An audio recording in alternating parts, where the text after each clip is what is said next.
Coming up on today's show, an NFL insider is urging the Seattle Seahawks to sign Lael. We will tell you what the insider had to say and examine the possibility coming up in a matter of moments.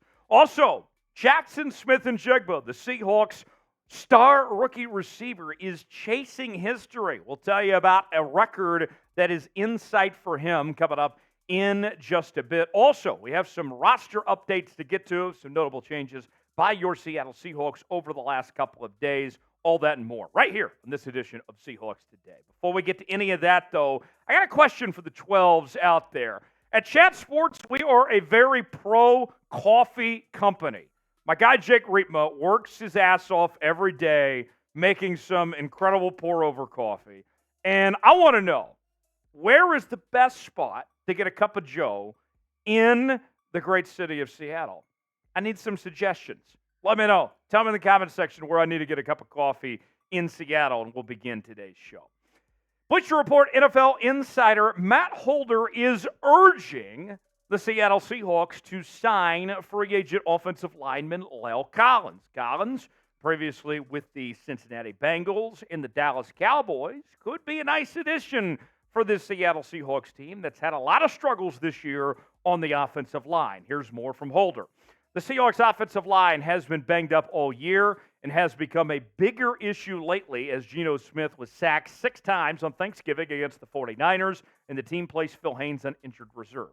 Jason Peters hasn't given Seattle the help in pass protection it was hoping he would, and Abraham Lucas is coming off an 11-week stint on IR. Even if Lucas is 100% now, Collins has experience playing guard to fill in for Haynes. The former Bengal and Cowboy is one of the Seahawks' best options available to solve this problem and keep their fading playoff hopes alive. And here is a huge factor involved in all of this, folks.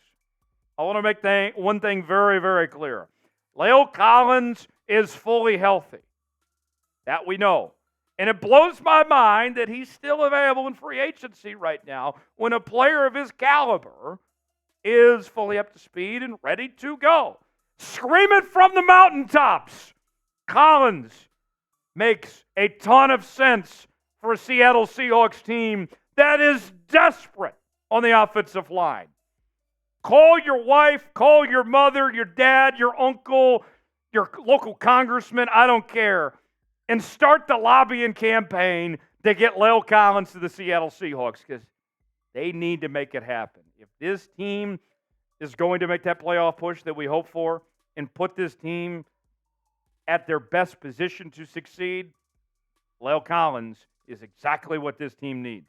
So I'm only giving you 2 options here for our pinned comment today. Should the Seahawks sign Lael Collins? Type Y for yes. Or type HY for hell yes. Let us know what you think in the comments section.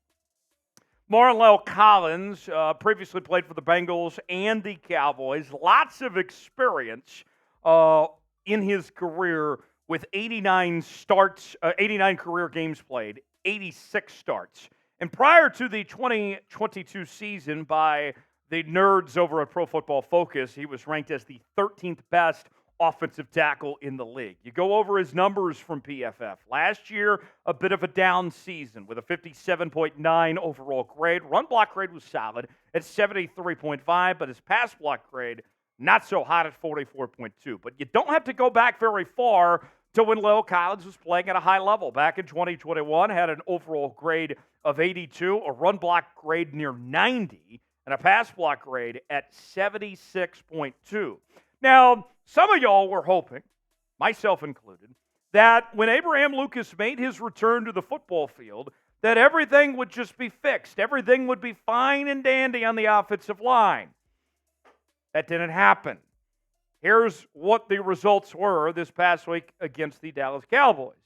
The Seahawks gave no time for Geno Smith to throw the football. He was under duress all night long against Dallas, and the grades reflect that. Damian Lewis was the highest graded offensive lineman at 76.9, but you look beyond that, everybody was less than 60 in their overall grade. And then Abraham Lucas. I give him a bit of a pass because he was still coming back, still trying to get accustomed to full strength and everything. the savior of sorts that he was supposed to be. That didn't happen this past week. He had the worst grade of any of the starting five at a 47.8 overall grade. So this offensive line, it ain't working right now. Something's got to change. Lael Collins could be the spark the Seattle Seahawks are looking for. What's the biggest need for the Seattle Seahawks right now? They addressed the defensive line, the interior of it, with the trade for Leonard Williams. Now, I think it's the offensive line. Myself, what do you think? Let me know in the comment section. Weigh in. Today's show is brought to you by Prize Picks. Prize Picks, the place to go for daily fantasy made easy. Here's how it works. You choose two or more players on any given category. You get the choice of more or less, whether you're talking fantasy points, pass completions, rushing yards, receiving yards, and more. Here's how it works. I am going with Lamar Jackson to have more than 195.5 passing yards, Geno Smith to have more than 242.5 passing yards, and Justin Tucker to have more than 1.5 field goals made. Let's say I put $20 down. If all three of these hit, folks, we're making cash, straight cash, homie, $100 to be exact, at prizepicks.com/CLNS. Sign up today, get a $100 deposit match on your first entry. The link is in the comments and the description of today's video. prizepicks.com/CLNS, promo code CLNS, proud partner of Seahawks Today.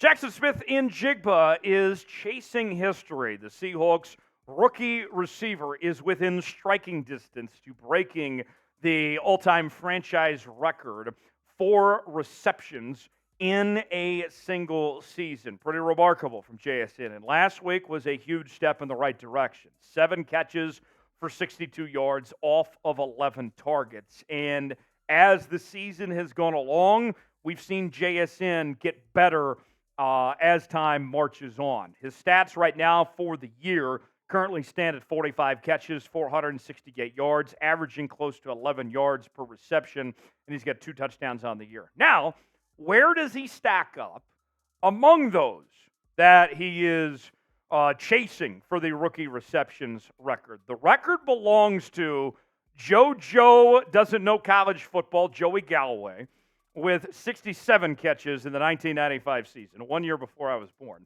And DK is second on that list at 58 catches in 2019. Steve Largent, the Hall of Famer, at 54 catches in 1976. Darrell Jackson with 53 catches in 2000.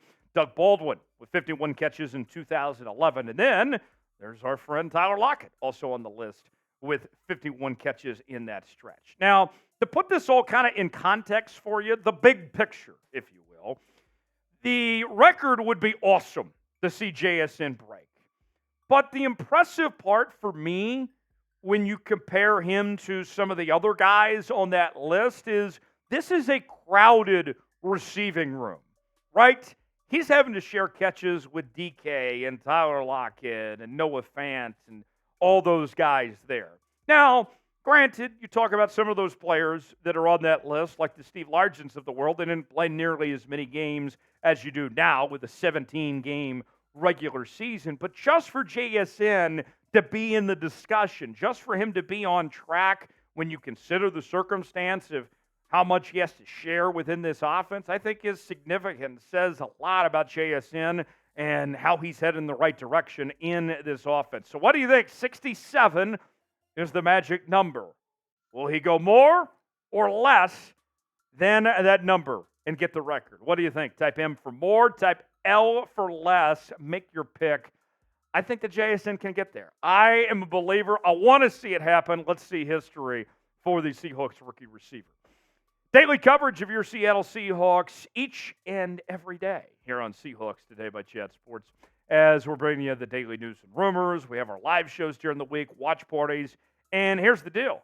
We are bringing you more Seahawks coverage than ever before with sometimes multiple videos a day on the channel. So if you aren't subscribed, then you're not a real Seahawks fan. Join the family. Come on in and stay a while. Subscribe now to Seahawks Today for free, and you'll be glad you did. One final note before we wrap up today's show, a few roster updates for your Seattle Seahawks of some changes over the last few days. In the words of Frank Sinatra, start spreading the news.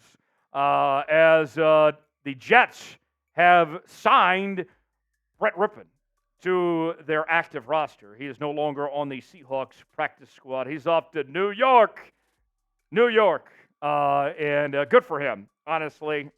Good to see Brett Rypien get that chance because he wasn't ever going to be on the Seahawks active roster based on how things were going there. So he gets a chance there with the New York Jets. No hard feelings. Meanwhile, Cody Thompson is back on the practice squad. He's kind of bounced around the active roster and the practice squad, but he's there for now. Wouldn't be surprised if he ends up back on the active roster here again at some point.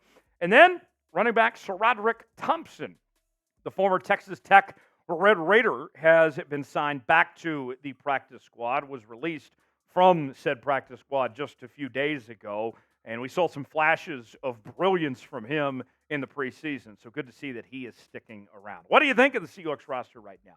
Grade it for me in that comment section. A, B, C, D, F. What do you guys think? Weigh in and tell me your thoughts on that Seahawks roster, and I will see you next time on this very program that we call Seahawks Today.